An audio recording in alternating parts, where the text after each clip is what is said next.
ये कहानी है बुद्धिमान चतुर खरगोश की। एक घने जंगल में चतुर नाम का एक खरगोश रहता था। चतुर बहुत ही बुद्धिमान और चालाक था। उसके शरीर पर नरम और गहरे भूरे रंग की फर थी, जो जंगल की मिट्टी में आसानी से घुल मिल जाती थी।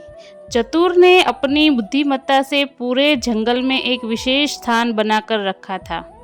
जंगल में एक भूखा शेर भी रहता था, जो हमेशा खरगोशों को पकड़कर अपनी भूख मिटाता था। लेकिन चतुर खरगोश उससे बचने के लिए हमेशा नई युक्तियाँ निकालता रहता। एक दिन शेर ने एक चाल चली और सभी खरगोशों को मिलने की जगह पर एक जाल बिछा दिया। चतुर जब अन्य खरगोशों के साथ उस स्थल पर पहुंचा, उसने तुरंत जाल को भांप लिया और दौड़कर एक सुरक्षित स्थान पर छिप गया।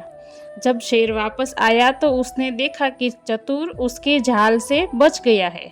शेर ने चतुर को आवाज देकर कहा, तुम्हारी बुद्धिमानी तो खूब है चतुर, लेकिन इस बार तुम बच नहीं सकोगे।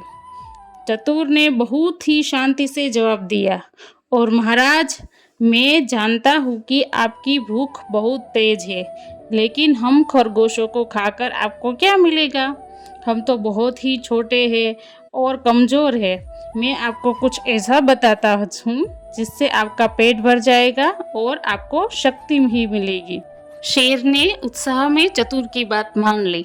चतुर ने शेर को बताया कि जंगल में उस पार एक तालाब है, जिसमें बहुत बड़ी और मोटी मछलियाँ हैं। शेर अगर उन्हें पकड़ ले तो उसका पेट भर जाएगा। शेर चतुर की बात में आ गया और तालाब की ओर चल दिया।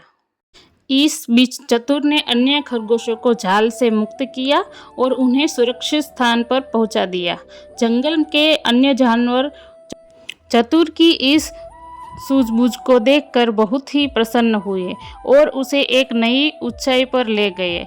शेर ने जब तालाब पर पहुंचकर देखा तो मछलियां वास्तव में बहुत बड़ी और मोटी थी। उसने मछलियों को शिकार करके अपना पेट भरा और चतुर की सलाह की सराहना की।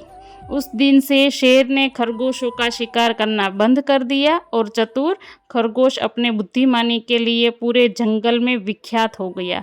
इस कहानी से हमें सीखने को मिलता है कि बुद्धिमत्ता और चतुराई से किसी भी भयानक स्थिति से निकला जा सकता है।